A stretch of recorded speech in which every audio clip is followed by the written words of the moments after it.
As minhas reflexões iniciais, para começar o debate, primeiro é reconhecer que a arbitragem, que não é um instituto propriamente novo, nem no Brasil, nem no mundo, né, como nós sabemos, aqui o impulso maior foi com a lei de arbitragem, que completou recentemente 25 anos, né, e, posteriormente, com o reconhecimento da constitucionalidade da arbitragem no Brasil.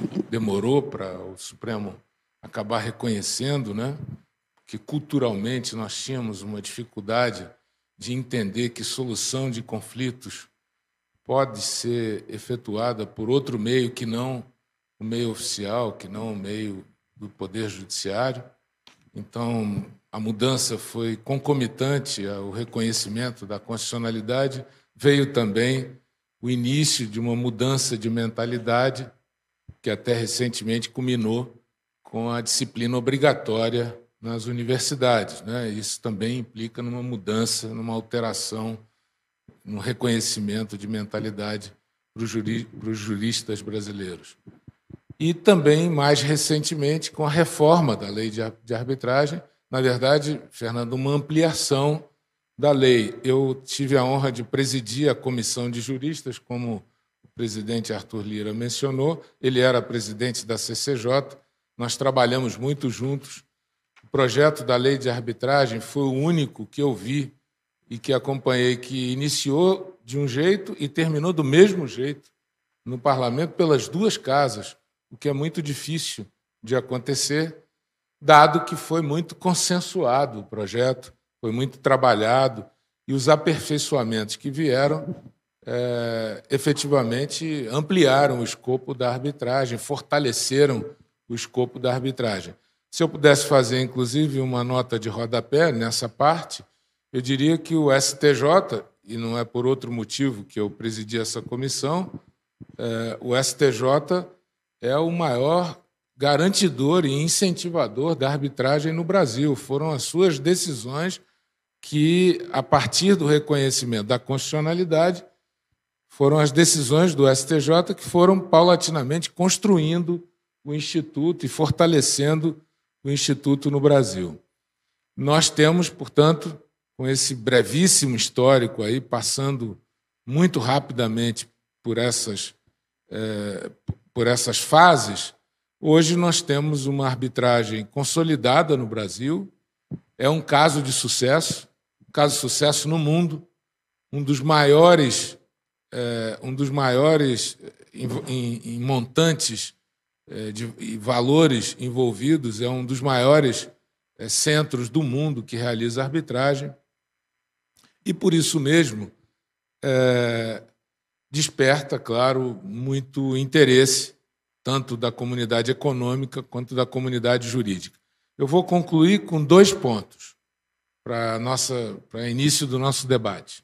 O primeiro, a arbitragem, assim como a mediação, que também foi fruto da nossa comissão de juristas que iniciou esse trabalho, o marco legal é de 2015, tanto uma quanto a outra, elas não crescem à sombra do Poder Judiciário ou da jurisdição estatal. Muito ao contrário.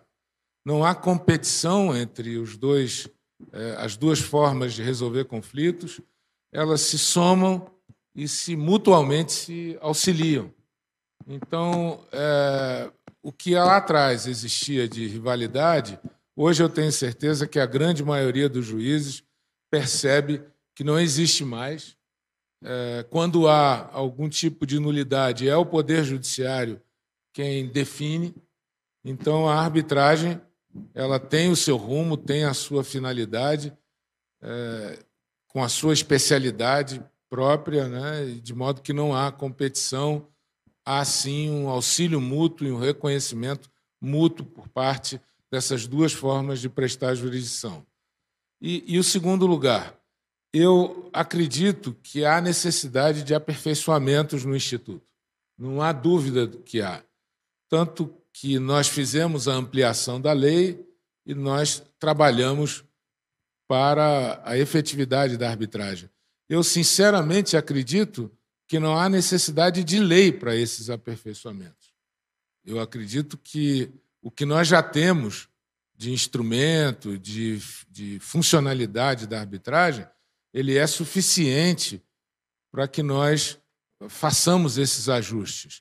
E eu digo isso porque qualquer mexida na lei, como é um instituto hoje que consta de contratos de obras de grande infraestrutura, de montantes elevados, de valores elevados, qualquer mexida na lei traz insegurança jurídica, traz um burburinho muito grande para as relações jurídicas privadas. Então, eu acho que a maioria das comunidades jurídicas no mundo evitam a mexida na lei para justamente não causar alvoroço, tanto nas relações privadas, quanto também agora com a arbitragem do poder público, que é muito e frequentemente utilizada.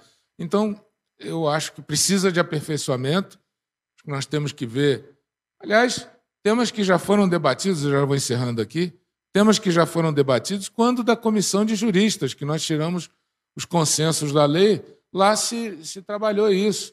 A relação fechada de árbitros, é preciso que as próprias câmaras criem fórmulas de contornar isso, o custo da arbitragem, a elevação do número de anulações judiciais, tudo isso é tema que não precisa de lei para regular, é preciso fazer uma autocrítica, verificar que é preciso aperfeiçoamentos e trabalhar nos aperfeiçoamentos. Eram essas as minhas impressões iniciais, apenas suscitando alguns temas para o debate.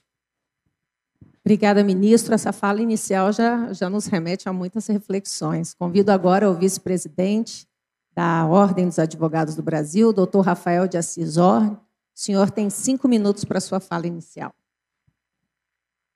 Muito bom dia. É com um sentimento de satisfação e honra que represento aqui a OAB, o nosso presidente Beto Simonetti, este primeiro painel do seminário, que é fruto de uma parceria com o Grupo de Comunicação Poder 360, que cumprimento e saúdo na pessoa do seu diretor, Fernando Rodrigues, cumprimento que estendo também à nossa presidente da mesa, Fabiane Oliveira, e dizer aqui do meu entusiasmo de estar dividindo um espaço com duas ilustres figuras, o ministro Luiz Felipe Salomão e o estimado colega, professor Dr. Heleno Torres. O professor Heleno é um grande jurista do campo do direito financeiro e tributário, com uma vasta experiência em produção de trabalhos científicos sobre federalismo federal e reforma política. Enquanto o ministro Salomão além de um grande parceiro da advocacia, é talvez uma das figuras mais centrais para a manutenção da grandeza do Poder Judiciário nos dias de hoje. Tanto que sua participação no dia de ontem, trazendo novos paradigmas para o Poder Judiciário nesse pós-pandemia, tem sido elogiado por todo o meio jurídico nacional.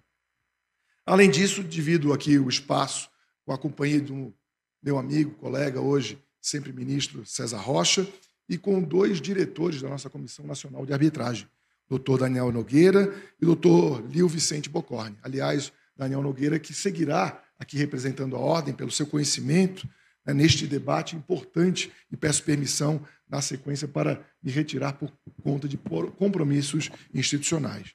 E a Ordem participa aqui deste evento com a convicção de que aqui sairão não apenas grandes contributos para o amadurecimento do tema arbitragem em nosso país, como também para o sistema de justiça.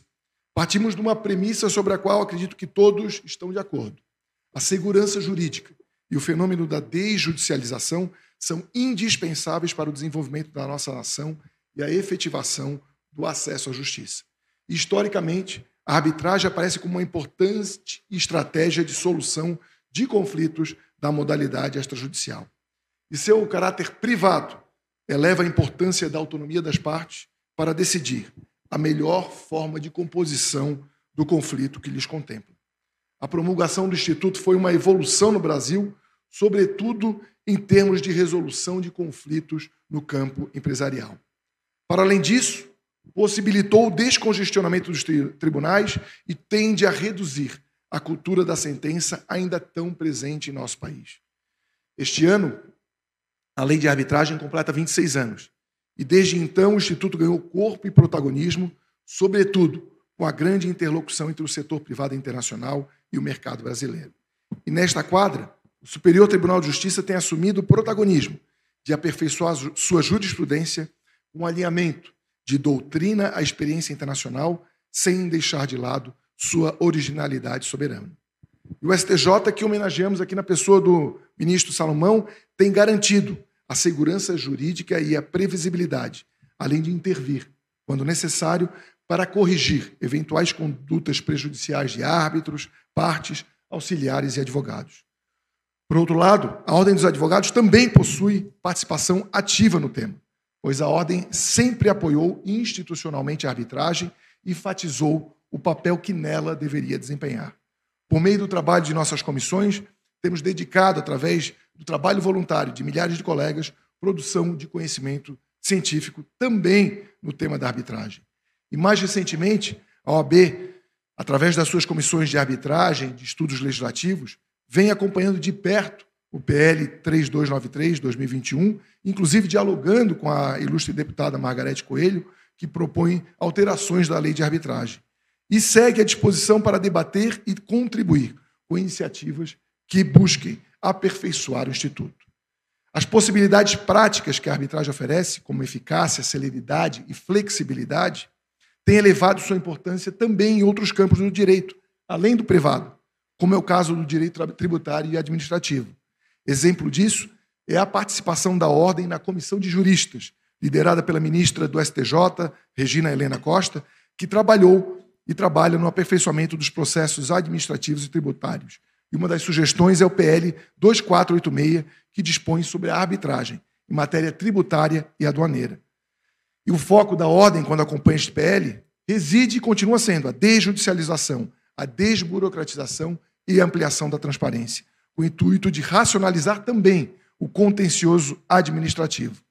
Uma grande estudiosa da área, a professora Selma Lemes, destaca o crescimento de novos casos de arbitragem no Brasil. A professora afirma que em apenas 10 anos, os novos casos submetidos às câmaras de arbitragem aumentaram 600%. Por isto, este debate é inadiável e a Ordem dele participa, pois o Brasil ocupa a 2ª posição no ranking mundial dos países que mais utilizam o método de arbitragem, ficando atrás apenas dos Estados Unidos. Vivemos um cenário de consolidação da prática da arbitragem no Brasil e todos somos beneficiados com as inovações jurídicas e o poder judiciário é essencial no apoio à coercibilidade das decisões arbitrais. A OAB sempre esteve e sempre estará à disposição para o aperfeiçoamento do bom e qualitativo debate sobre soluções que garantam o efetivo acesso à justiça e à cidadania dos brasileiros. Um ótimo seminário a todos e me despeço pedindo licença para que a Ordem siga aqui muito bem representada nos debates pela nossa Comissão Nacional de Arbitragem, na pessoa do seu vice-presidente, Daniel Nogueira. Muito obrigado.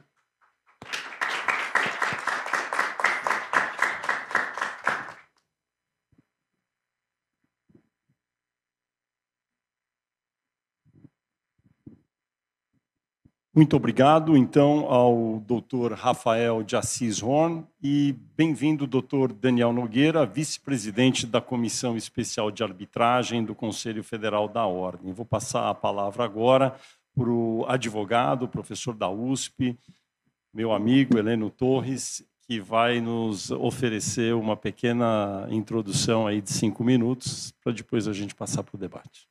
Obrigado.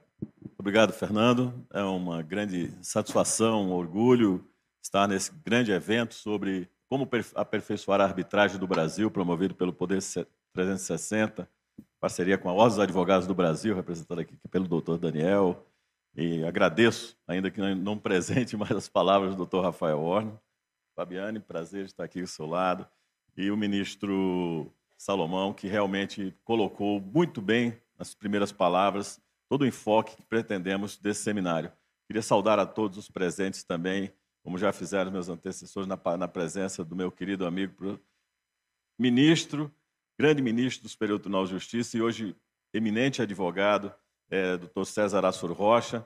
Meu presidente tem feito uma presidência magnífica no Conselho Jurídico da Fiesp, construindo uma agenda não só para a indústria, mas para a transformação do direito brasileiro. Isso tem sido evidenciado no âmbito da Fiesp, e é impressionante sua capacidade de trabalho, ministro. Parabéns. Mas quero também destacar a importância de um evento sobre arbitragem neste momento, ministro Salomão. Estamos num momento de transição política.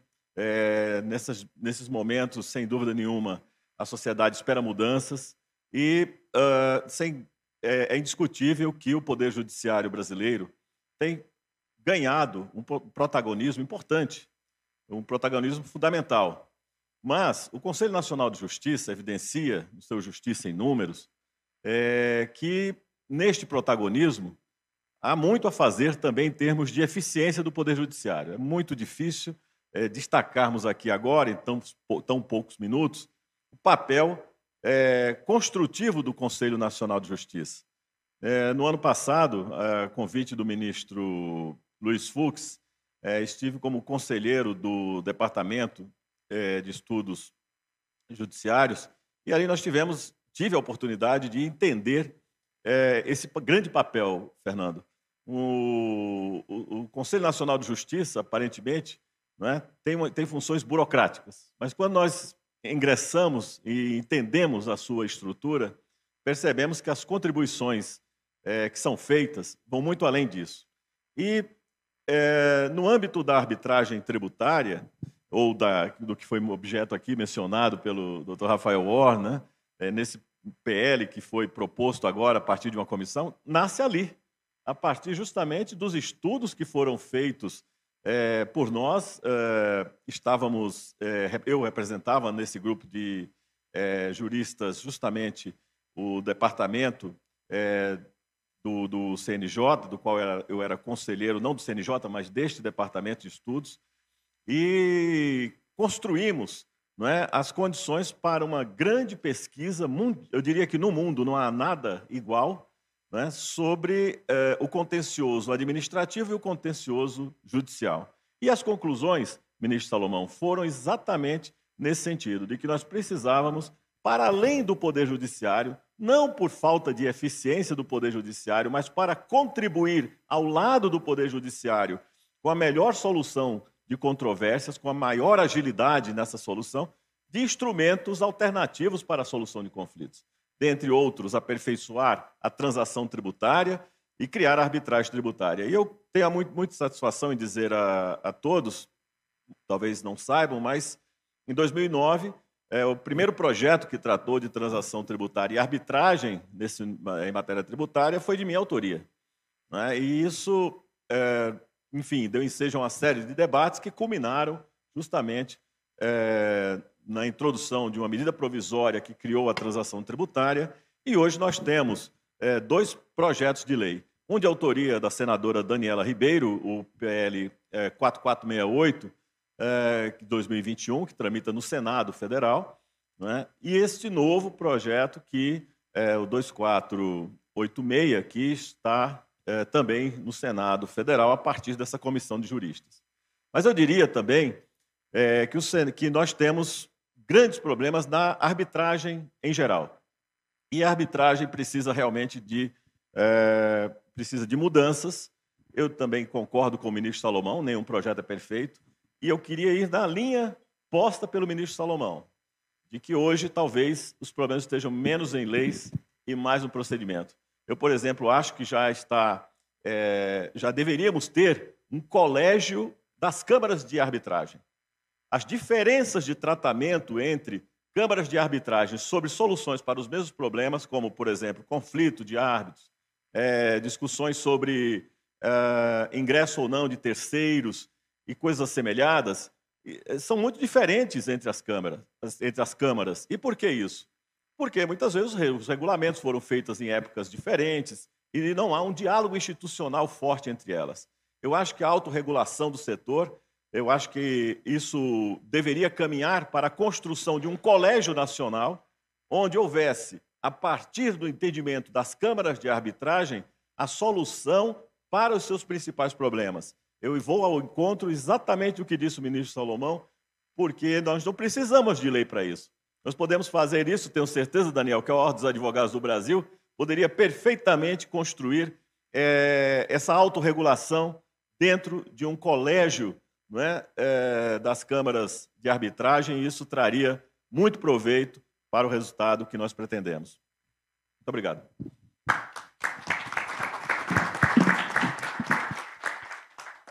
Muito obrigado, professor Heleno Torres. E, para começar o debate agora, eu informo que as perguntas, a gente vai direcionar cada uma delas para os convidados, e cada um deles, cada um dos palestrantes, terá, em média, aí, cerca de 3 minutos para a resposta, e, obviamente, vamos ter uma interação entre nós. Eu queria começar fazendo a primeira pergunta para o ilustre ministro Luiz Felipe Salomão, aqui à minha direita, perguntando o seguinte: o senhor presidiu lá em 2015 a comissão no Senado para a elaboração do anteprojeto de lei que acabou propondo as reformas e a ampliação na lei da arbitragem, a lei 9.307, que era de 1996. 7 anos depois, ministro Salomão, quais são os desafios a serem vencidos para aperfeiçoar a arbitragem no Brasil?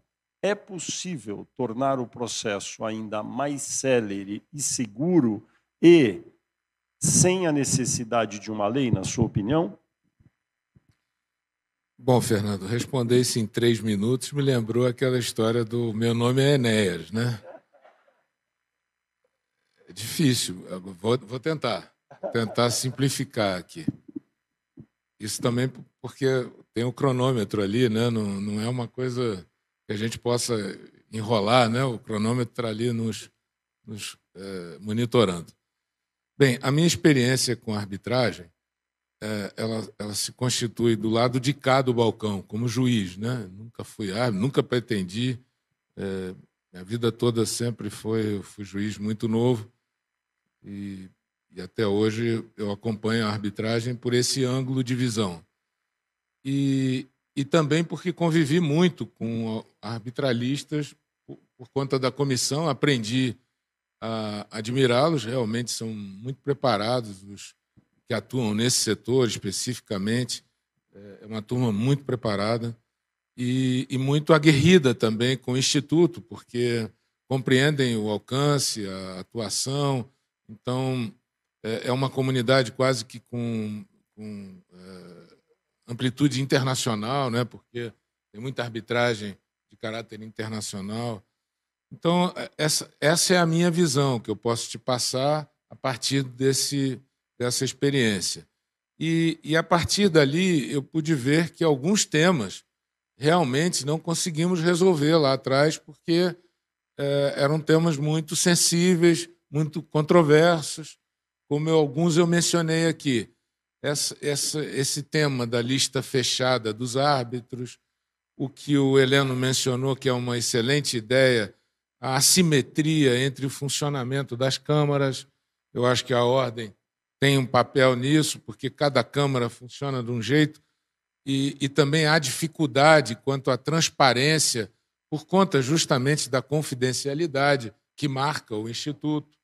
Então, é difícil também. Agora, tem um debate grande para saber se os precedentes vinculantes das cortes superiores, do Supremo e do STJ, se esses precedentes vinculantes também vinculam na arbitragem. Até tem um artigo escrito sobre esse assunto. Isso aí está imbricado com o tema da transparência das decisões na arbitragem para formar uma coletânea de jurisprudência, que é também dificultoso. O levantamento dos números da arbitragem, porque a confidencialidade impede. Então, é um pouco tatear no escuro para encontrar soluções, porque você realmente não tem, é um ambiente que você não tem muita, e não pode ter, e não deve ter, por conta dessas dificuldades que se tem. Mas, seguramente, alguns desses temas vêm à tona. A lista fechada, o custo da arbitragem hoje precisa ser mais transparente, envolve técnicos de muito reconhecimento. Acho que o tempo, a demora na solução da arbitragem, quando ela é mais complexa, também é questionada. E, por fim, eu acho que caberia um levantamento, talvez aí uma pesquisa científica, alguma coisa mais aprofundada, para as decisões do STJ que reconhecem a nulidade do painel arbitral. A partir daí, por quais os motivos que o STJ está utilizando, qual a jurisprudência que o STJ está utilizando para anulação das decisões arbitrais, certamente vai contribuir para uma reflexão e um aperfeiçoamento das decisões arbitrais. Eu destacaria, nesses 4 minutos, essas questões. Mas vamos debater mais. Muito obrigado, ministro Salomão. Doutor Daniel Nogueira, seja muito bem-vindo ao nosso debate. E a nossa pergunta é como os meios extrajudiciais, em especial a arbitragem, podem auxiliar, então, na resolução de conflitos e quando eles são mais indicados? Alô. Boa tarde, bom dia a todos. Agradeço inicialmente ao Poder 360 pelo convite. É uma honra participar desse painel, com o Salomão, com o professor Heleno, professor de todos nós, doutora Fabiane. Eu sempre faço a seguinte reflexão. Nós, como sociedade, pedimos dos juízes que sejam juízes com muita produtividade. Foi a decisão política que nós tomamos. Nós criamos o CNJ cobra decisões, cobra produção, cobra produtividade. E o juiz tem que se adaptar a isso e ele tem que produzir decisão em escala. Eu sempre faço essa análise em todos os lugares que eu vou palestrar e a estatística bate em quase todos os estados. Se você pegar a justiça em números e pegar o tempo que o fórum está aberto a cada dia, durante o ano, presumindo que um juiz trabalhe de segunda a sexta, não folgue em ponto facultativo, trabalhe da hora que chegou no fórum até a hora que saiu, o tempo médio que cada juiz tem para sentenciar cada processo que ele sentencia de acordo com a justiça em números é 1 hora. Isso é 1 hora para ler a petição inicial, decidir se ele vai deferir ou não a liminar, ler a contestação, sanear o processo, presidir a audiência de instrução e julgamento, ler os memoriais, refletir sobre qual é a melhor decisão, sentenciar e decidir os embargos. Ele tem 1 hora para poder fazer isso em média. Nós cobramos dos juízes produtividade. Quando nós fazemos isso, nós não podemos reclamar que o juiz tem que agir como alguém que é cobrado pela sua produtividade. Se esse juiz para julgar um processo por dezenas, centenas de horas, ele vai ter problema para ser promovido, porque as estatísticas dele vão ficar distorcidas. E, às vezes, alguns casos demandam dezenas ou centenas de horas de análise. E quando você é um empresário que quer ter uma atenção específica para os seus conflitos e quer contratar essa atenção específica para o seu conflito, e não pode se dar o luxo de esperar que o judiciário eventualmente vá decidir isso, a arbitragem acaba sendo uma boa solução. A arbitragem é exatamente por isso um mecanismo preferencial para as lides societárias, até por conta do sigilo, para as lides de construção. Tem algumas lides que são muito próximas da arbitragem como mecanismo essencial de solução de conflito, justamente porque o árbitro, diferente do juiz, não tem produtividade. O árbitro é contratado para decidir aquele caso e deveria se dedicar àquele caso como um prestador de serviço de ambas as partes, devendo se dedicar e conhecer o caso, pelo menos com a mesma profundidade que os advogados. Obrigada, doutor Daniel. Muito obrigado, doutor Daniel, também. E queria fazer, então, a primeira pergunta para o professor Heleno Torres. A arbitragem é uma ferramenta jurídica consolidada, como a gente está ouvindo de todos os palestrantes aqui, consolidada internacionalmente. Aqui no Brasil, a Lei 9.307 de 96 trouxe mais segurança jurídica para as relações empresariais. Agora, passadas mais de 2 décadas, que tipo de estrutura, na sua opinião, professor Heleno, deveria ser criada para simplificar a arbitragem e usá-la a favor das empresas e da estrutura jurídica no país? E já mencionando o que o senhor mesmo disse, a assimetria de regulamentos entre as câmaras. A segurança jurídica ela é um princípio essencial. Está no preâmbulo da Constituição, a exigência de segurança, está no caput do artigo 5º, quando fala de segurança, e a segurança ali não é a segurança ostensiva da polícia, é a segurança do Estado, é a segurança jurídica como resultado da própria existência do Estado democrático de direito. Então, é óbvio que em todo o processo, seja ele o devido processo legal, seja o devido processo arbitral, nós teremos que oferecer e entregar ao jurisdicionado resultados com segurança jurídica.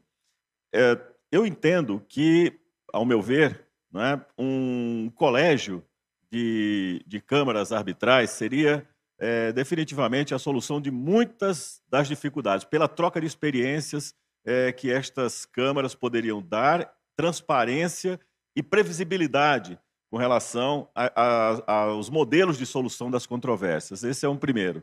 O outro é a garantia de autonomia privada. Quando as empresas fazem seus contratos e, ao lado da cláusula de foro, colocam um compromisso arbitral, o que eles querem é decidir aquele conflito de forma célere. Então, quando, muitas vezes, alguns árbitros começam a usar de um excesso de procedimentabilidade, digamos assim, aurida, trazida do processo civil, contaminam a arbitragem com aquilo que ela não deve ter, que é o excesso de formalismo, que é o excesso de prazos muito longos, né, a demora na entrega daquilo que é tão caro ao Poder Judiciário, que é a prestação jurisdicional. Então, para mim, logicamente, eu tenho exercido permanentemente essa função de árbitro em alguns momentos, ou ofereço pareceres para arbitragens que estão em curso e percebo, na minha experiência, essas situações, né, onde os conflitos surgem da própria dinâmica do procedimento. E é isso que nós temos que evitar. E a Câmara tem que ser ágil o suficiente para proteger não só os árbitros, como também as partes e o processo da sua totalidade, né? Então, a segurança jurídica, eu diria que é essencial. E aí, nessa escolha, já que houve uma escolha por autonomia privada, a garantia dessa autonomia privada ela deve ser constante na escolha dos árbitros, na definição dos recursos, na forma de construção da própria estrutura, né, do modelo a ser adotado de questionamentos, de quesitos, de peritos que serão oferecidos. Então, a arbitragem, ela, obviamente, varia muito, porque depende sempre do contexto da situação posta para decisão. Uma arbitragem sobre uma indenização, logicamente, tem nuances que são diversas daquela que é uma arbitragem se pagou ou não pagou um determinado valor, se houve um aumento abrupto do preço e a empresa não tem mais como honrar aquela obrigação.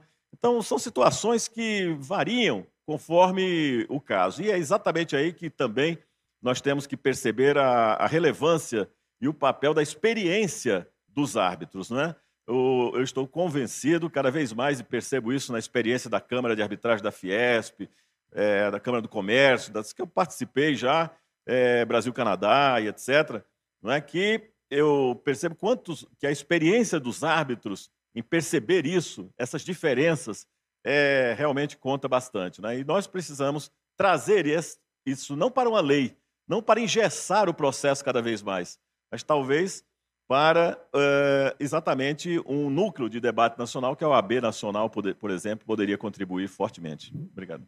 Obrigado, professora. Ministro, o senhor tocou sobre esse... pois não. Eu só ia fazer um comentário rápido, se fosse possível. Eu não sei necessariamente se a padronização das câmaras é algo que é desejável. Por exemplo, a CCI faz o escrutínio da sentença. O escrutínio da sentença leva um pouco mais de tempo, mas tem uma fase formal ulterior em que outros arbitralistas vão analisar a sentença para ver se ela é válida ou não. Outras instituições, como a Camarb e a CCBC, não fazem isso. Eu posso querer, em alguns casos, o escrutínio, ou posso querer, em outros casos, não. Então, eu acho que essas diferenças de câmaras, elas não são necessariamente ruins. Eu, como usuário, só tenho que ter a sabedoria de saber escolher. Não significa que as câmaras não tenham que dialogar entre si. Até tenho a impressão que esse diálogo já começou logo depois da decisão, de uma decisão recente sobre sobre uma anulação depois de disclosure, as câmaras começaram a conversar entre si sobre como é que se desenvolve isso, para ver se elas criam uma padronização, mas eu genuinamente não acho que seria bom padronizar. Câmaras diferentes prestam serviços diferentes. Sim, isso sem condições de diálogo, não tem a menor dúvida. Mas eu acho que as diferenças das câmaras, elas são salutares. E algumas servem para conflitos e outras são melhores para outros. Ok. Ministro Salomão, o senhor tocou nesse ponto na sua fala inicial. A arbitragem é regulamentada no país há mais de 2 décadas. Porém, não há uma construção de jurisprudência arbitral, principalmente devido aos contratos que garantem a confidencialidade ao processo. Há algum avanço possível para compilar essas teses das decisões e, ao mesmo tempo, resguardar o sigilo? Bem, Fabi, a pergunta é muito interessante. Eu realmente não tenho condição de respondê-la, porque, como eu te disse, o meu conhecimento é do lado de cá. O que eu escuto são alguns debates de como viabilizar uma compilação da jurisprudência. Também não saberia te dizer se isso tem padrão internacional. Eu acredito que tenha, porque tem países que compilam a jurisprudência arbitral, outros obtêm mais reserva nesse ponto. Eu realmente não saberia te dizer com precisão.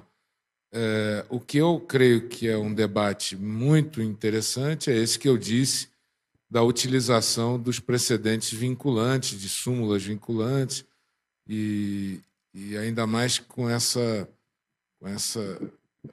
dificuldade que nós temos de conhecer o funcionamento interno.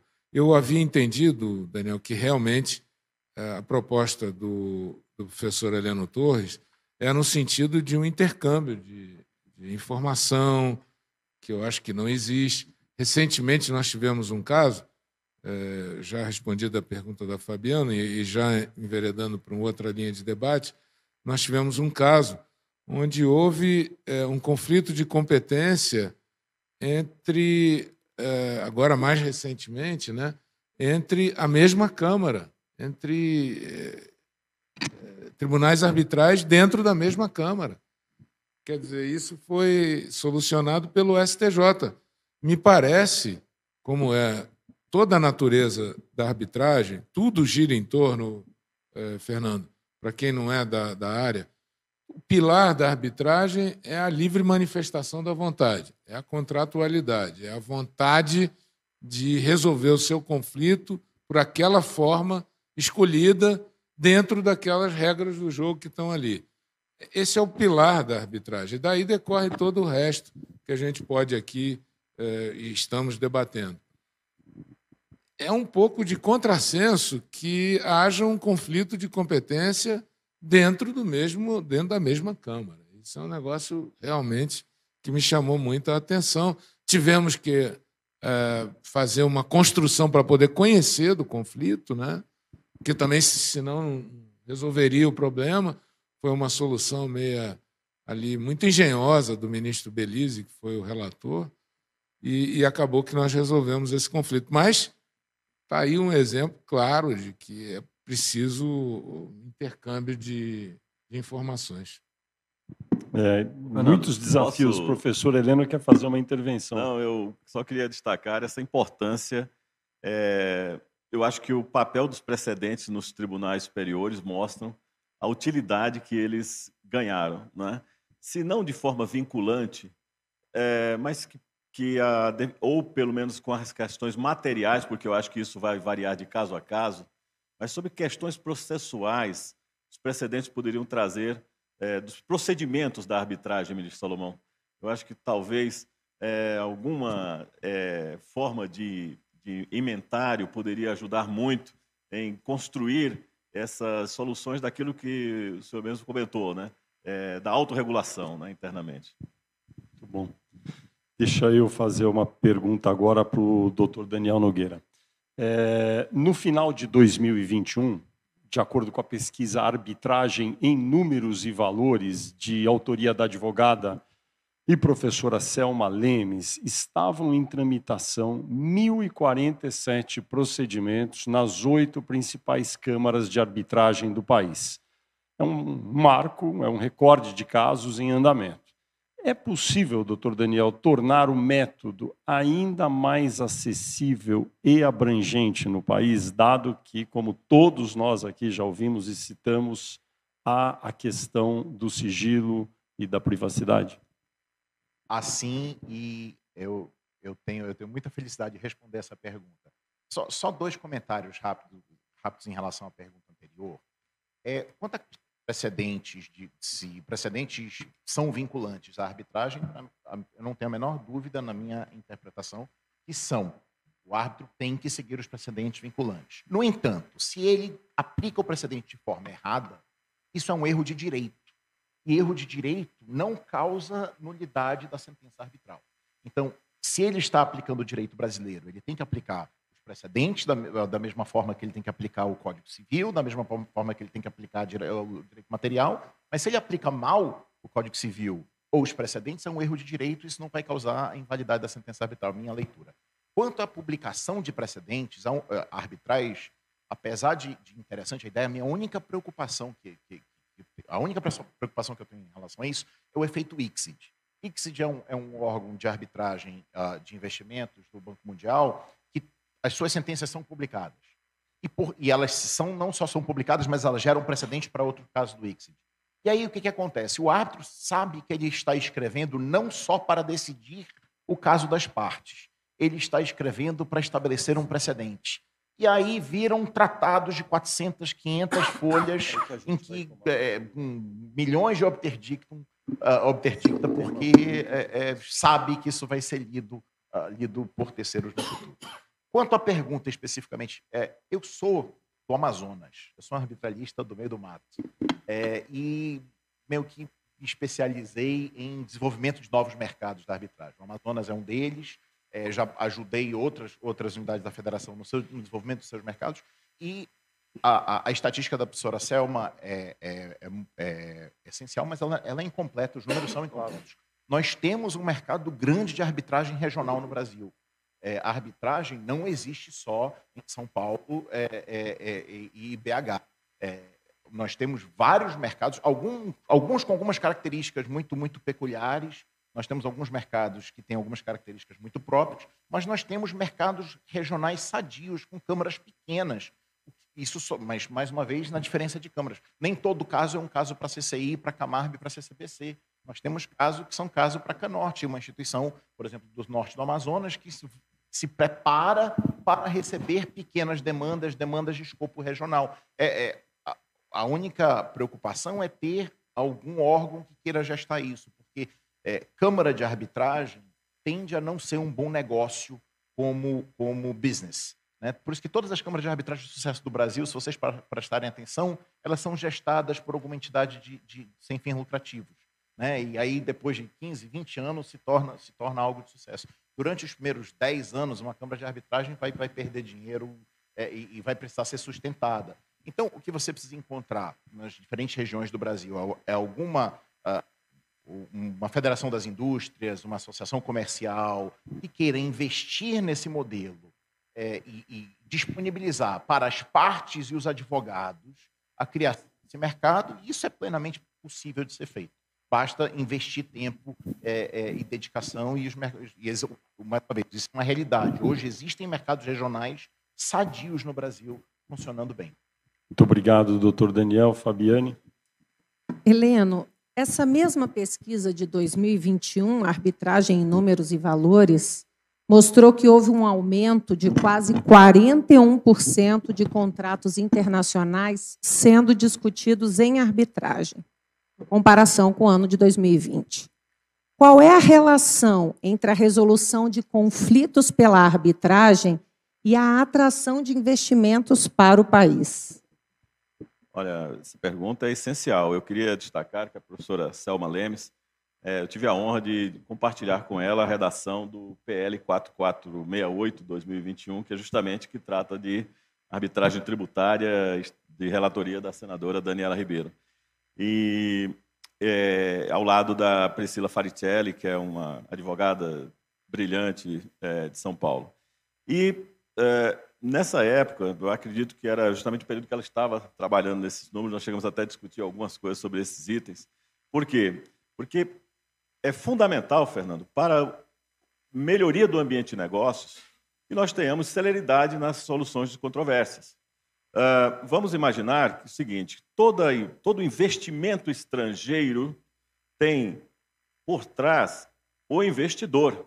Uma coisa é a empresa que está aqui atuando e, de repente, se encontra num conflito e precisa de uma solução rápida. Outras são os investidores que estão esperando o pagamento dos dividendos. E, muitas vezes, uma ação judicial não interessa a esse investidor. Por quê? Porque, muitas vezes, uma solução, ainda que não a melhor, não a ideal, mas é uma solução e aquilo resolve as questões não somente da empresa naquele momento, mas também do financiamento da empresa, dos investimentos que estão alocados naquele país. Então, hoje, o maior drama das empresas estrangeiras com capital em atuação no Brasil, sem dúvida nenhuma, eu posso dizer isso, está concentrado na demora das decisões judiciais. Então, e a arbitragem não pode, digamos, ser uma continuidade disso. Pelo contrário, tem que ser o grande instrumento para a celeridade e a rapidez que esses investidores esperam, justamente para contribuir com a melhoria no ambiente de negócio. Agora, tem um ponto também que precisa ser ressaltado, né? A arbitragem, quando ela se instaura, enfim, ela vai seguir um rito. Ela segue um rito e eu acho que também, e é nesse ponto que eu acho que os árbitros precisam ter a compreensão deste papel, porque muitas vezes, por uma preocupação de formalismos, a arbitragem se torna morosa, não por conta das empresas que estão envoltas no litígio, mas especialmente pela condução dos árbitros, com excessivo formalismo.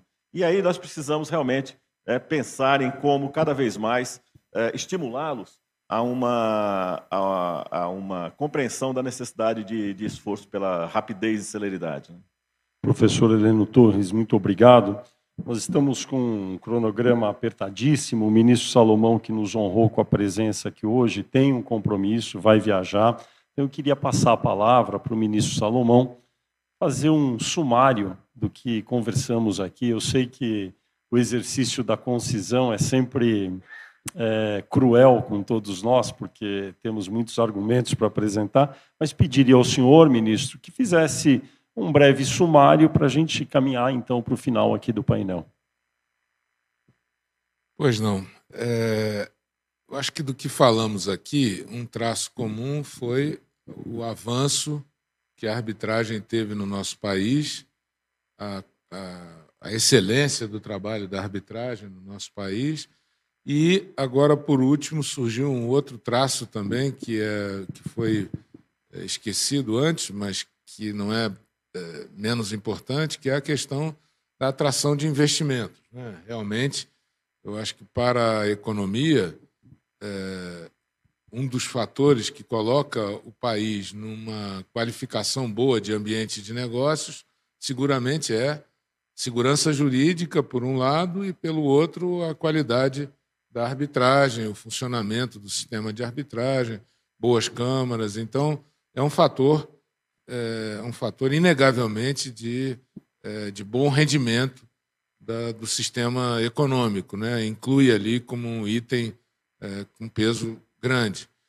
E dentro dessa importância, desse peso que tem a arbitragem, também verificamos a relevância que teve tanto o Supremo, que declarou a constitucionalidade, como também o STJ, que vem lapidando o Instituto, construindo, colocando ali os pontos principais, realçando os pontos principais, dando vitalidade para a arbitragem naquilo que lhe compete, porque é um instituto visceralmente de natureza privada, contratual, onde a manifestação de vontade é o pilar central para o seu funcionamento. E também percebemos aqui, dos debates, que é necessário algum tipo de aperfeiçoamento, o que é da natureza de todos os institutos, né? Nós fizemos a adequação legal em 2015, porque já tinha aí quase 20 anos da lei, e é muito recente o que nós fizemos para cá. Nós consensuamos ali, naquele momento, vários pontos de aperfeiçoamento, na verdade, de amplitude, de ampliação da lei, o que fez com que ela passasse no parlamento muito bem, houvesse um consenso, e nós seguimos um padrão internacional. Também, naquele momento, nós optamos por um padrão internacional, o que confere ainda mais segurança jurídica, ainda mais utilização para o Instituto. Qualquer mexida agora nisso realmente não vai ser bem visto pela comunidade internacional, pela comunidade econômica e, no meu modo de ver, também pela maioria dos juristas no Brasil. Precisa de aperfeiçoamento? Sim. Acho que nós também tiramos a mesma ideia aqui de todos, que é preciso aperfeiçoar, identificar os pontos de aperfeiçoamento e trabalhar nesses pontos sem que haja necessidade de lei, de alteração legislativa. Por fim, eu acho que é muito interessante as duas ideias que surgiram aqui. A primeira, essa conversa que é preciso se fazer entre as câmaras. A segunda, que eu já vou sugerir à Juliana, lá da FGV, que faça, é uma pesquisa sobre a jurisprudência do STJ com as ações anulatórias para a gente identificar aonde está havendo os problemas nas câmaras para poder ver o que é possível de ser feito. Essa é uma pesquisa muito interessante de ser trabalhada.